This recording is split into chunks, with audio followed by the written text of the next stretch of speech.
શું તમને ખબર છે કે ભારતમાં એક એવો ઐતિહાસિક કિલ્લો છે જ્યાં સૂર્ય અસ્ત પછી પ્રવેશ પર સત્તાવાર પ્રતિબંધ છે? પણ શું તેનું કારણ ખરેખર રહસ્યમય છે કે પછી તેની પાછળ કઈ વ્યવહાર અને ઐતિહાસિક કારણ છે? આજે આપણે જાણીશું રાજસ્થાનના પ્રસિદ્ધ ભાનગઢ કિલ્લા વિશે કેટલીક રસપ્રદ અને સત્તાવાર માહિતી. નમસ્કાર મિત્રો, રાજસ્થાનના અલવર જિલ્લામાં અરાવલી પર્વતમાળાની વચ્ચે આવેલો ભાનગઢ કિલ્લો ભારતના સૌથી વધુ ચર્ચિત ઐતિહાસિક સ્થળોમાંનો એક છે. દર વર્ષે દેશ વિદેશમાંથી હજારો પ્રવાસીઓ અહીં આવે છે. કેટલાક અહીંના સ્થાપત્યને જોવા આવે છે, તો કેટલાક તેના ઇતિહાસ વિશે જાણવા ઉત્સુક હોય છે. પરંતુ સૌથી વધુ ચર્ચા એક જ પ્રશ્નની થાય છે: સૂર્ય અસ્ત પછી અહીં પ્રવેશ કેમ બંધ થઈ જાય છે? ચાલો હવે જાણીએ તેની પાછળનું વાસ્તવિક કારણ. ઉપલબ્ધ સત્તાવાર માહિતી મુજબ ભાનગઢ કિલ્લામાં સૂર્યોદય પહેલા અને સૂર્ય અસ્ત પછી પ્રવેશની મંજૂરી નથી.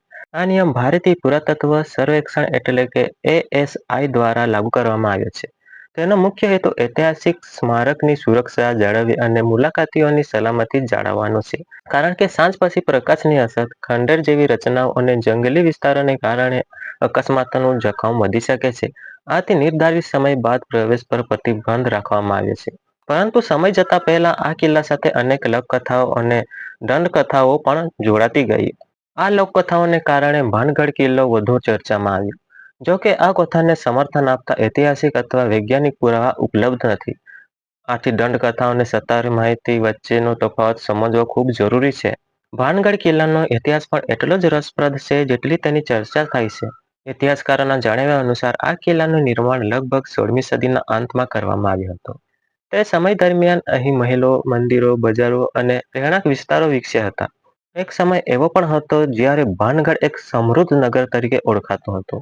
આજે પણ જ્યારે તમે કિલ્લાની અંદર પ્રવેશ કરો છો, ત્યારે જૂના બજારના અવશેષો, મંદિરો અને મહેલોની રચનાઓને તે સમયની કળા અને સ્થાપત્યની સાક્ષી આપે છે. ભાનગઢ કિલ્લાની મુલાકાત લેવા માટે સામાન્ય રીતે દિવસનો સમય સૌથી યોગ્ય માનવામાં આવે છે. દિવસ દરમિયાન પ્રવાસીઓ અહીંના વિવિધ ભાગો નિહાળી શકે છે, ફોટોગ્રાફી કરી શકે છે અને ઐતિહાસિક માહિતી જાણી શકે છે. ઘણા લોકો સોશિયલ મીડિયા અથવા અન્ય માધ્યમોમાં ભાનગઢ વિશે અલગ અલગ દાવો સાંભળે છે.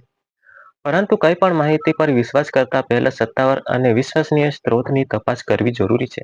યાદ રાખો, લોકકથા કોઈ વિસ્તારની સાંસ્કૃતિક પરંપરાનો ભાગ હોઈ શકે છે, પરંતુ તેની ઐતિહાસિક હકીકત તરીકે સ્વીકારવી યોગ્ય નથી જ્યાં સુધી તેના પુરાવા ઉપલબ્ધ ના હોય.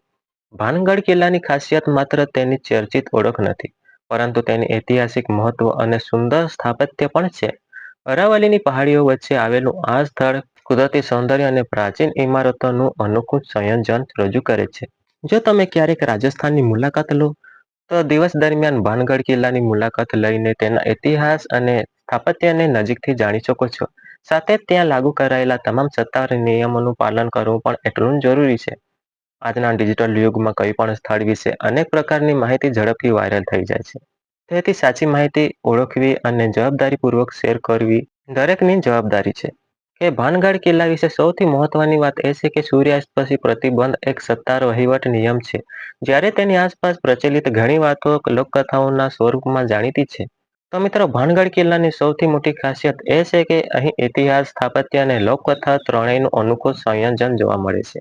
પરંતુ કોઈ પણ ઐતિહાસિક સ્થળ વિશે માહિતી મેળવતી વખતે એક વાત હંમેશા યાદ રાખવી જોઈએ: લોકમાન્યતા અને સત્તાવાર માહિતી બંને અલગ હોઈ શકે છે. ઉપલબ્ધ પુરાવા અને અધિકૃત માહિતીના આધારે કોઈ નિષ્કર્ષ પર પહોંચવું જોઈએ. ભાનગઢ કિલ્લામાં લાગુ કરવામાં આવેલો સૂર્યાસ્ત પછીનો પ્રવેશ પ્રતિબંધ સ્મારકની સુરક્ષા જાળવણી અને મુલાકાતીઓની સલામતીને ધ્યાનમાં રાખીને અમલમાં મુકાયેલો સત્તાવાર નિયમ છે. જ્યારે તેની આસપાસની અનેક વાર્તાઓ વર્ષોથી લોકકથાઓ તરીકે પ્રચલિત છે. કદાચ આ જ કારણ છે કે ભાનગઢ કિલ્લો આજે પણ ભારતના સૌથી વધુ ચર્ચાતા ઐતિહાસિક સ્થળોમાં પોતાનું આગવું સ્થાન ધરાવે છે. અહીં પહોંચનારા લોકો માત્ર એક કિલ્લો જ નથી જોતા, પરંતુ ભારતના સમૃદ્ધ ઐતિહાસિક અને સ્થાપત્યની એક અનોખી ઝલક પણ અનુભવે છે. જો તમને ઇતિહાસ, પ્રવાસ અને ભારતના આવા રસપ્રદ સ્થળો વિશે સાચી અને વિશ્વસનીય માહિતી ગમતી હોય, તો આ વિડીયોને લાઈક કરો અને વધુ લોકો સુધી પહોંચે તે માટે શેર કરવાનું ભૂલશો નહીં. કમેન્ટમાં જરૂર લખજો કે તમે ભાનગઢ કિલ્લાની મુલાકાત લીધી છે કે નહીં.